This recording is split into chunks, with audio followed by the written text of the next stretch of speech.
Bienvenue à Victo 360. Je m'appelle Pierre Lecaude et je suis très heureux de vous avoir encore avec moi pour parler de tout ce qu'une ville a à nous offrir. Aujourd'hui, Victo 360 va vraiment bien porter son nom parce que on va parler de sujets vraiment très différents, aux antipodes les uns des autres. On va parler de génie civil, d'immobilier et de transport. Donc, ce qui bouge pas puis ce qui bouge, c'est-à-dire nous autres. Alors, on va tout d'abord commencer en allant voir le fameux Antoine Thibodeau. Vous connaissez pas Antoine Thibodeau? Ben voyons donc, Antoine Thibodeau. Vous le connaissez pas? Ben restez là, on va faire sa rencontre dans une minute. C'est parti!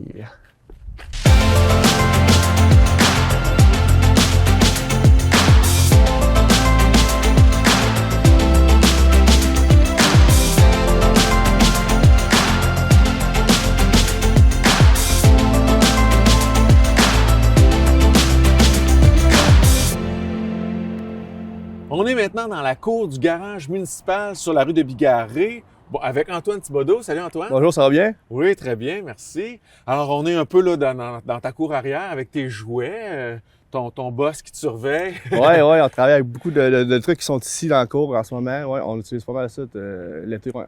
Toi, Antoine, tu es technicien en génie civil. Oui, je suis technicien en génie civil. Ça fait 4 ans que je travaille pour la ville de Victoriaville. Puis, c'est quoi les études que tu as fait pour te rendre jusqu'à ce poste-là? Moi, dans le fond, j'ai fait une technique en génie civil à Sherbrooke, Bien évidemment. Ouais. Puis ensuite, moi, ce qui m'intéressait le plus en génie civil, c'est l'arpentage. Vraiment, là, en génie civil, il y a plusieurs domaines. C'est vraiment, vraiment vague. C'est sûr que tout le monde en a pour son compte. Si t'aimes un peu la construction, bien sûr. Puis moi, ce que j'aimais le plus, c'était l'arpentage. Puis j'avais la chance de pouvoir aller à l'université. Fait que ce que j'ai décidé de pousser plus d'aller à l'université, c'était l'arpentage. Puis ça, c'est vraiment la science géomatique. Fait que dans le fond, après ma technique, je suis allé directement à l'Université Laval faire un bac en géomatique. Donc, bac en géomatique, qu'est-ce qui t'a amené à être technicien en génie civil? J'ai toujours été curieux parce que, comme j'ai dit, j'ai pas vraiment eu la chance de travailler en génie civil. J'ai toujours tout de suite fait le move d'aller en géomatique, mais je me toujours ça derrière la tête, c'était quoi un technicien en génie civil, ça faisait dans son quotidien puis tout. Puis la géomatique, je sais pas si j'aimais vraiment ça parce que pour se faire ce que ton arpenteur géomètre, dans le fond, il fallait vraiment que j'aille ma propre compagnie, il fallait que j'ouvre mon bureau, il fallait que je devienne un homme d'affaires. Puis ça, c'était moins dans mes cordes. Je me suis rendu compte que j'aimerais peut-être juste ça être travailler comme technicien. Fait que là, j'ai eu une offre d'emploi qui passait à la ville juste avant de faire mon examen de l'ordre en géomatique. Fait que j'ai décidé d'essayer le poste qui était affiché à la ville. Puis je me suis dit, au pire, je vais travailler en génie civil, puis le soir, j'étudierai pour faire mon examen de l'ordre. Puis finalement, j'ai tellement aimé ma job à la ville que ça a été terminé pour moi, le rêve de devenir arpenteur géomètre. La géomatique, c'est sûr qu'il faut que tu ailles sur le terrain pour prendre des mesures et tout ça, mais si tu as une business d'arpentage, tout ça, tu fais de la géomatique, c'est beaucoup une job d'ordinateur. Exactement. Comme, mettons, dans la boîte d'un arpenteur géomètre, il va y avoir les techniciens en arpentage qui vont aller faire du relevé terrain dans le bois, comme ça. Mais vraiment, l'arpenteur géomètre, lui, il va être strictement dans son bureau, là, principalement à signer des documents. Fait que toi, c'est quoi tu fais? Ou juste tu surveilles le chantier, tu t'arranges pour que les sous-contractants fassent ce qui est dans le plan? Dans le fond, nous, à la ville, on est le client. Là, ça dépend quel projet, quel chantier qu'on a. Ça peut être des reconstructions de rue ou ça peut être des projets promoteurs. Nous, dans le fond, on va juste s'assurer que les normes de construction soient respectées, que nos demandes soient respectées. Souvent, là, dans des gros projets, parce que nous, on est attitrés à tellement de projets qu'on ne peut pas avoir la tête à rien qu'un projet. On va avoir une firme qui va être spécialisée, qui va faire la surveillance. Puis nous, on va s'assurer qu'il n'y ait pas de problème, que tout roule rondement. Puis aussi, dans des chantiers, il y a des affaires, comme l'aqueduc, c'est seulement la ville qui a le droit de manipuler l'aqueduc. Donc, l'entrepreneur, la surveillant, ils peuvent pas. Il y a des affaires qu'ils peuvent pas faire, donc c'est à nous d'intervenir dans ces situations-là. Mais toi, tu es dans un projet, admettons, de réparation d'un tuyau en dessous d'une rue. Tu arrives à la toute fin. Toi, tu arrives là quand la pépine arrive en même temps? Des fois, c'est pas nécessairement moi. Quand il y a une fuite, une cassure dans une rue, c'est simplement le service des travaux publics qui interviennent. C'est pas nécessairement le service du génie. Nous, on est là sur des chantiers qui sont vraiment plus planifiés. Okay. En urgence, c'est vraiment les TP, les travaux publics sont appelés à aller directement réparer. Nous, on n'a même pas à intervenir. Mais tu arrives quand dans un projet, toi? Nous autres, c'est vraiment... on est en conception, après ça, on est en appel d'offres, on analyse les soumissions. Ensuite, quand le contrat il est octroyé, bien là, nous, on a nos réunions avec l'entrepreneur, avec la firme de génie conseil, puis ensuite, c'est le début du chantier.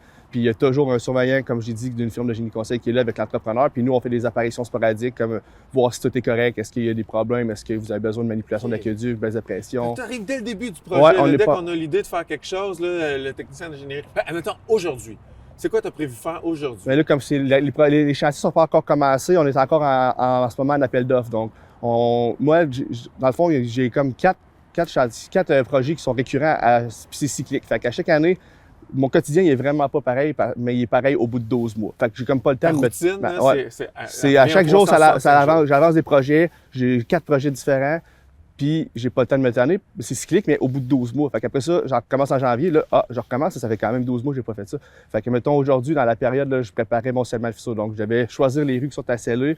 Puis ensuite, je devais monter une carte pour partir en appel d'offres avec un estimé que j'ai fait au préalable pour savoir combien de quantités qu'on pouvait faire pour la saison. Puis ensuite, on va envoyer ça en appel d'offres. On va recevoir des soumissions. Ensuite, on va les analyser. Puis finalement, choisir un entrepreneur qui va venir faire le chantier et qui va ensuite, on va faire la surveillance au chantier, puis on va faire les paiements de facture. Fait que ça, c'est pas mal ce qui va se passer de ce projet-là du début jusqu'à la fin. Comment tu fais pour déterminer que, OK, c'est cette rue-là qu'on répare cette année? Ça, c'est une bonne question. Pierre-Luc, dans le fond, c'est que je vais recevoir, on va faire des auscultations. À chaque année, on fait des auscultations, puis on reçoit de ces compagnies expertes-là des rapports d'expertise qu'on va classer dans nos documents. Puis ensuite, c'est moi qui va donner comme d'un sens à ces données-là. Je vais recevoir les données. C'est ça. Fait que pour ça, c'est ce qui est un peu connexe avec ma géomatique. J'ai appris à manipuler des bases de données en géomatique, mais là, c'est un peu comme par défaut, moi qui s'en occupe au service du génie parce que j'ai comme un background là-dedans. Donc moi, ce que je vais faire, c'est qu'à chaque année, dans toutes les sortes de campagnes qu'on a, comme j'ai dit, scellement de fissure, c'est les auscultations de chaussée, auscultation des conduites d'égout. On va aussi faire des campagnes de forage à chaque année pour avoir l'état, la nature du sol en dessous de l'asphalte. Puis on va aussi avoir l'état de l'aqueduc pour faire des réhabilitations. Ben moi, je vais recevoir ces données-là à chaque année. Puis ensuite, je vais les classer, puis je vais les interpréter dans des logiciels de base de données pour savoir quelle rue qu'on doit cibler. Si les conduites sont maganées en dessous, c'est là qu'on va peut-être juste venir mettre un plaster, faire un choix d'intervention vraiment plus léger au niveau de la chaussée. Puis jusqu'à ce que essayer de faire un timing que tout soit critique pas mal au même moment, pour qu'ensuite on fasse une reconstruction globale de la rue, qu'on creuse, qu'on change les conduites, qu'on mette un beau pavage par-dessus ça. OK. Donc, tu es sensible là, à la dépense d'argent puis à l'efficacité. Oui, c'est ça, exactement. On essaie de comme prendre l'argent pour faire le plus de rues possible, mais de pas faire les bons choix judicieux d'intervention. Bon, c'est cool. Je te remercie beaucoup, Antoine. C'est un plaisir. Cool. Tu me donnes le goût de changer de métier. Ben, tu viendras, il y a de la place. Ah ouais, c'est vrai? Ben oui. Et Colin, ça va être la catastrophe. Ben non. Faut pas faire ça. Non, mais Antoine Thibodeau, pardon, oui. Antoine Thibodeau, technicien en génie civil, merci beaucoup. Ça fait plaisir. Bon, ça donne quoi ta récolte de déchets, ça, Charles? Ah, quand même, c'est surprenant ce qu'on peut trouver dans la nature. On en trouve beaucoup, hein, exact. Quand même. Toi aussi? Ouais, pas peu, mais je t'avoue que ça prend du visou pour ramasser un mégot avec ça, là. T'as l'œil, t'as l'œil. Je pense que je vais me pencher. Bon, là, on ramasse des déchets. Je suis pas sûr qu'on le ferait s'il n'y avait pas de caméra, là. Mais on va le faire, par exemple, au grand ménage printanier. Exactement. Ben, en fait, c'est une invitation qu'on fait pour la population, les gens, finalement, de venir donner un coup de main. C'est le printemps. Qui dit printemps dit ménage également. Allez donner un petit peu d'amour à nos plates-bandes, à nos parcs, à nos espaces verts également en prévision de l'été. Donc, on invite les gens à s'inscrire en ligne sur le site de la ville de Victoriaville. Les gens qui vont s'inscrire vont recevoir de l'équipement, du matériel finalement pour les aider. J'imagine que la ville va leur dire où aller pour ramasser. Exact. Bien, il y a plusieurs beaux endroits. Tu sais, le parc du réservoir Baudet, le Boisé des Frères, le parc Terre des Jeunes, le Mort Tabasca. Ou ça peut être carrément aussi un parc de quartier aussi en même temps. Donc, celui qu'on fréquente avec les enfants, avec la famille. Je peux moi-même choisir l'endroit où je vais aller ramasser. Exactement, parce que naturellement, on veut pas que les gens soient tous au même endroit. On veut disperser justement les efforts pour s'assurer d'embellir le tout. Puis une nouveauté cette année, en collaboration avec la Corporation de développement durable, il y a une activité le vendredi 28 avril qui est organisée pour les entreprises, pour les écoles, pour les garderies. Inviter les gens finalement à se mobiliser puis aller également prêter main forte là, pour préparer l'été. On fait du team building, je sais pas comment ça se dit en français. Là, exactement, rendre l'utile à l'agréable. Ouais, c'est bon. Puis ça, c'est pour le printemps, mais le restant de l'année, là, on les met dans la poubelle, nos déchets. Là. Sérieux, j'en trouve beaucoup, je trouve. Exactement, fait qu'il faut prendre soin de notre planète puis de notre ville. Ben oui, c'est ça. Il va y avoir aussi une activité au carré 150, parce que qui dit arrivée du printemps. Bon, il y a l'arrivée du printemps, mais il y a l'arrivée de toutes sortes de gens aussi à Victoriaville. On est populaire. Exactement. Bien, en fait, on a un service d'accueil pour les nouveaux résidents de Victoriaville qui organise notamment une fois par mois des rencontres pour justement donner des informations pertinentes pour les gens. Mais il y a un événement spécial annuel, c'est un rendez-vous à ne pas manquer, le dimanche 23 avril au carré 150 pour aller à la rencontre des organismes, aller rencontrer les services de la ville, voir un peu pour les gens qui sont nouveaux citoyens à Victoriaville, qu'est-ce qu'il y a à faire à Victoriaville, comment ça fonctionne les services, répondre à leurs questions, voir les gens. Donc, c'est vraiment une occasion unique là, pour ces gens-là d'aller se réunir à ce moment-là. Ça s'adresse à tout type de nouveaux, je veux dire, qu'on vienne Tout à de fait. Brossard ou de Tombouctou, là. C'est ouvert à tous, c'est gratuit. Puis l'idée, c'est ça, c'est vraiment d'aller mieux connaître notre nouvelle ville. Puis une conférence également qui est offerte gratuitement, toujours le dimanche 23 avril à 15h30. Donc, ça va être Marianne Saint-Gelais, qu'on connaît pour ses exploits en patinage de vitesse, qui va donner une conférence. Les gens doivent se procurer des billets, c'est gratuit, mais doivent contacter la billetterie du Carré 150 pour obtenir leur billet. Premier arrivé, premier servi. Bon, ça va donner l'occasion à tout ce beau monde-là de découvrir le Carré 150 aussi, là, qui est comme notre petite... En plein cœur du quartier Notre-Dame, Le au cœur de centre-ville. cœur, ouais. Exactement. Fait que peut-être pour leur donner aussi envie peut-être là, d'y retourner pour aller voir un spectacle, pour faire une sortie au centre-ville. Parfait. Bon, on peut se diriger par là en nettoyant un peu. Oui, parce qu'il y a encore de l'ouvrage pour le ménage. Donc, 28-29 avril, on va se retrouver là. Oui, absolument, absolument. C'est Excellent. ça. OK. Excellent. Bon, on commence par où? Ben, faisons la piste cyclable. Allons-y.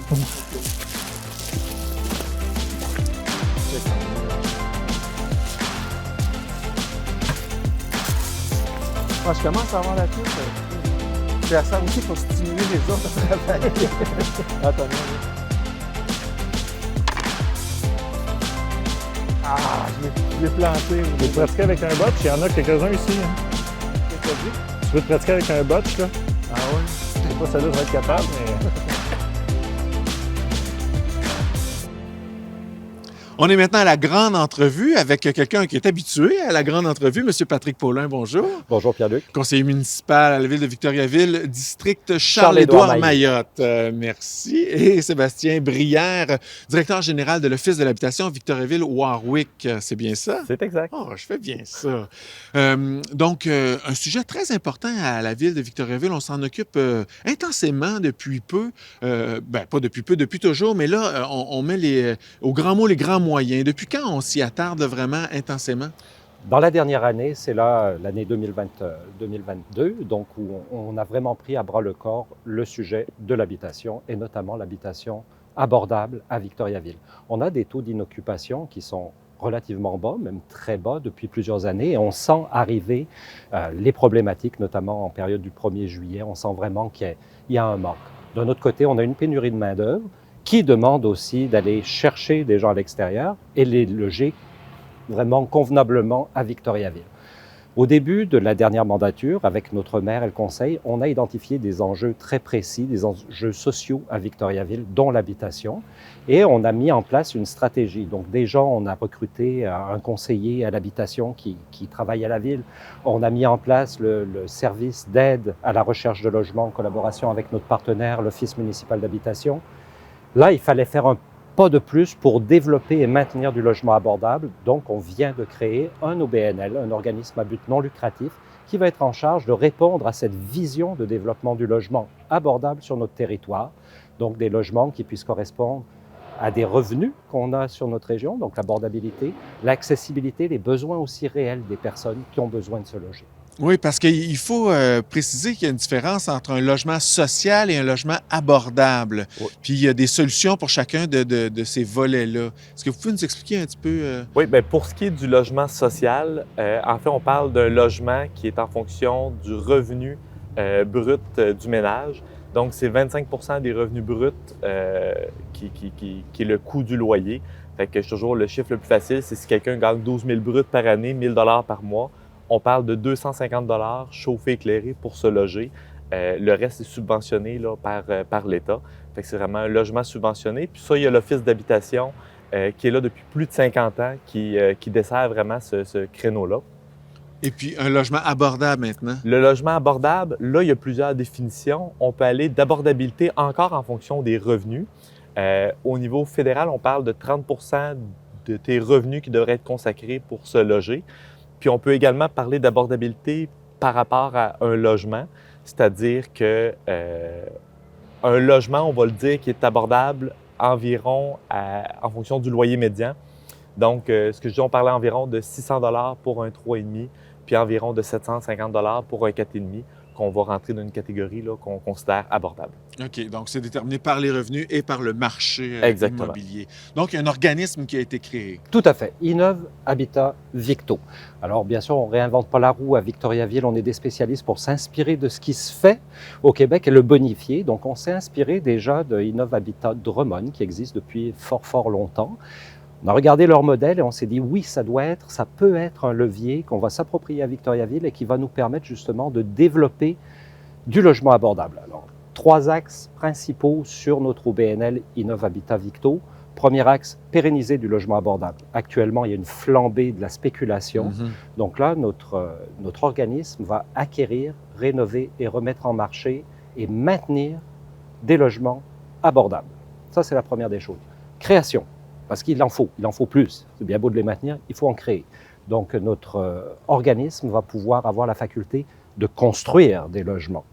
Troisième axe qu'on veut développer, ça c'est un petit peu embryonnaire pour l'instant, on veut des partenariats publics-privés. On veut appeler nos promoteurs qui construisent à dire « Venez faire alliance avec nous et on va regarder comment on peut partager, faire de la mixité sociale dans vos édifices, avoir du logement abordable et d'autres types de logements J'imagine par que copropriété. c'est sous condition que ça reste abordable longtemps, toujours, bref. Oui, bien entendu, et c'est pour ça qu'on parle de partenariat public-privé. On veut s'impliquer en étant propriétaire à même des édifices qui seraient construits par des promoteurs privés pour garantir à long terme le logement abordable. Pour ce faire, la ville de Victoriaville a déjà mis de côté des investissements financiers, va contribuer aussi bien à l'acquisition qu'au projet de construction. On va bien sûr faire appel à tous les programmes de subvention qui existent, que ce soit au niveau fédéral, provincial. On a aussi bénéficié d'un coup de pouce d'un partenaire qui est essentiel, un partenaire qui s'implique beaucoup dans le développement de notre communauté, qui est Desjardins, bien entendu, qui nous a fait un apport pour les premiers projets qu'on va pouvoir mettre de l'avant. Donc on le voit, on se dote aujourd'hui à Victoriaville d'un outil très agile, très réactif et qui veut absolument adresser une réponse concrète à la pénurie de logements abordables qu'on connaît dans notre communauté. Ça, si je comprends bien, cet organisme-là n'est pas dans les locaux ou dans l'édifice de la mairie, c'est chez Office d'habitation Victoriaville-Warwick. Exactement. C'est un contrat de gestion qui est donné de Innov Habitat à l'Office d'habitation parce qu'on a déjà une expertise en gestion de logement, on a le personnel pour en faire l'entretien, on a des techniciens en bâtiment au niveau d'une expertise plus technique. Donc, le contrat de gestion a été confié à l'Office. Donc, c'est flambant neuf, cet organisme? C'est flambant neuf, un premier CA qui se tient là, cet après-midi. Donc, on va bouger très rapidement. Ça vient d'être mis en œuvre, mais il y a vraiment une volonté d'être non seulement agile, mais très rapide aussi dans la mise en œuvre des premiers projets. Avez-vous déjà mis la main ou à des intérêts sur certains terrains? La réponse, c'est oui. Il y a des négociations qui sont en cours pour qu'on puisse bouger le plus rapidement possible. Oh, c'est très rapide. Là. Quand vous disiez, M. Paulin, là, que c'était réactif puis souple, on le voit bien. Là, il y a déjà des contrats qui sont... Mais je vous dirais, Pierre-Luc, c'est un petit peu ce qu'on affiche actuellement comme volonté politique avec M. le maire Antoine Tardy et l'ensemble du conseil de ville. On a des problèmes, des défis sociaux dans notre municipalité qu'on pense l'année passée avec les services de garde éducatifs. On a dit non, on va lancer une concertation, on va mobiliser nos partenaires, on va apporter des réponses. On l'a fait. Aujourd'hui, on lance Innov Habitat Victo en disant on veut apporter des réponses. On ne crée pas des nuages de fumée, on veut des résultats sur notre terrain. Et c'est ce qu'on va livrer dans les prochains mois. On n'est pas des pelletés de nuages. Merci, messieurs, de pelleter du vrai gravier. J'ai hâte d'assister à la première pelletée de terre de ces beaux projets-là. Sébastien Briand, Patrick Paulin, merci beaucoup. Merci beaucoup, Pierre. Merci. On est sur la route et sur la route n'aura jamais aussi bien porté son nom parce qu'on va parler de taxibus avec M. Benoît Gauthier. Bonjour, Benoît. Bonjour Pierre-Luc. Vous allez bien? Très bien, merci. Vous êtes conseiller municipal district Parc de l'Île, mais vous êtes aussi président du conseil d'administration de Taxibus. C'est exactement ça. Que ça mange en hiver, c'est Qu'est-ce que ça mange? Taxibus, premièrement, c'est un transport collectif qui a été implanté à Victoriaville le 6 octobre 2000. Ça a été un projet que la municipalité de la ville de Victoriaville a mis en œuvre, étant donné que, je ne sais pas si vous êtes citoyen de Victoriaville, mais antérieurement, on avait un service par autobus. Oui, j'ai vu ça. Et puis, j'imagine, je n'étais pas là à l'époque, j'imagine que c'était moins utilisé. Alors, à l'époque, le maire et certains conseillers ont décidé d'implanter un système de transport collectif pour répondre aux besoins de leurs citoyens. Puis ça a eu un succès presque instantané, là. La première Taxibus. année de notre existence, on a fait 70 000 déplacements. Ça veut dire que les citoyens et citoyennes se sont très bien appropriés ce système-là. Et puis, avec les années, on l'a amélioré, il fallait toujours les améliorer, toujours parce qu'avec le nombre de population, le nombre de membres qui augmentait, on a augmenté le nombre de points de service, ou appelé poteaux. Ouais. Non, à ce Ah, moment-là, j'ai vu la carte là, du nombre de points de service, là, c'est malade. Là. Il y en a énormément. Hein. d'après moi, il y a à peu près de 1000, sauf que ça couvre tout le territoire entier de la ville de Victoriaville. Pour utiliser Taxibus, il faut être citoyen de la ville de Victoriaville. C'est ça. 2 choses, 2 critères. Premièrement, être citoyen, habiter sur le territoire de la ville de Victoriaville et devenir membre aussi. Avec un petit 5 $, vous êtes membre du transport collectif Taxibus de Victoriaville. J'ai entendu dire que juste avant la pandémie, là, Taxibus était extrêmement populaire. Savez-vous combien de déplacements il y avait par année dans les meilleures années? Oui, la meilleure année qu'on a eue, c'est en 2019. On a eu 256 000 déplacements. Vous voyez comment ça que c'est rendu populaire, ouais. le taxi? Ça se fait pas tout seul, ça? C'est qui les partenaires qui Non, sont impliqués? c'est sûr que juste la ville, parce que c'est un produit de la ville de Victoriaville, sauf qu'on a 2 partenaires très, très importants, qui est Roulibus. Roulibus, eux, s'occupent de la répartition. Okay. Ça veut dire que si toi, Pierre-Luc, t'appelles, ou alors tu prends ton cellulaire, tu communiques avec eux, eux, ils font la répartition pour avoir le plus de personnes à l'intérieur du véhicule. Puis après ça, tu as le Taxi Vétéran, qui sont avec nous depuis octobre 2000, depuis le début. Le tout début, oui. Puis justement, c'est un partenaire important et avec eux, on a développé plusieurs points de service. Et puis, sous leur recommandation, des fois, il y a quelques modifications à apporter. Ce sont nos yeux sur le terrain. De précieux partenaires. De précieux partenaires. Aujourd'hui, c'est un moment important dans l'histoire de Taxibus. Justement, aujourd'hui, on va faire l'annonce qu'on a une nouvelle application mobile. Puis, on a fait 1 an qu'on travaille sur ce projet-là avec une firme qui travaille dans l'intelligence artificielle qui s'appelle Cityway. À ce moment-là, l'application va être très, très accessible et conviviale pour les citoyens. Okay. Mais il faut garder en tête aussi que les gens qui n'ont pas l'application ou qui n'ont pas d'outils pour soit un ordinateur ou tout ça, il y aura toujours un être humain qui va répondre ici à la répartition pour pouvoir donner leur service. Donc, depuis le début de Taxibus, on peut fonctionner par téléphone? Oui, ça demeurera toujours. Ça l'est encore le cas. Oui, Okay. monsieur. Merci de faire ça pour nous, M. Gauthier. Ça me fait plaisir. Il faut donner du service à nos citoyens. Bon, cette histoire de nouvelle application, c'est pas tombé dans l'oreille d'un sourd. On va en parler plus en profondeur avec Pierre-Olivier Morissette, coordonnateur division des transports à Victo. Bonjour Pierre-Luc. Bonjour, ça va bien? Ça va très bien. Ouais, comment elle s'appelle la nouvelle application? Vecto. Vecto. Alors, pouvez-vous nous dire un peu comment ça va fonctionner cette histoire-là? Ben, en fait, c'est tout simple. Il faut d'abord être membre de Taxibus. Donc, vous pouvez vous inscrire soit en fait au bureau de Roulibus, comme ça a toujours été le cas. Sinon, ça va être une possibilité aussi de s'inscrire via l'application directement. Donc, c'est vraiment au choix de l'utilisateur. Si vous êtes moins à l'aise avec la technologie, il va toujours avoir des humains pour vous parler. Sinon, vous pouvez passer par le web ou par l'application. Donc, si j'ai jamais utilisé Taxibus, là, je peux quand même downloader l'application, télécharger l'application, m'inscrire. Après ça, comment ça va fonctionner? Bien, en fait, il va y avoir pour tous les nouveaux membres, en fait, on exige un droit d'administration de 5 en fait, qui est annuel. Donc, dans un des premiers de transports qui va vous être offert, le chauffeur va vous demander finalement votre 5 d'inscription. Okay. Par la suite, c'est tout simple, en fait. Une fois que votre application est téléchargée, votre dossier est à jour, vous pouvez simplement commencer. Là, c'est 1, 2, 3. C'est tout simple, en fait. D'où on part, où est-ce qu'on veut aller, à quelle heure, puis on réserve. Comment on veut payer, est-ce que c'est un laissez-passer, est-ce que c'est un billet, puis c'est tout, en fait. Donc, par la suite, ce que ça fait, en fait, c'est que ça va vous conformer votre horaire, puis quand la route va être fixe, finalement, donc moins d'1 heure à l'avance, vous allez avoir une confirmation. Votre véhicule va être sur le chemin. Il va arriver à, disons, 7h33.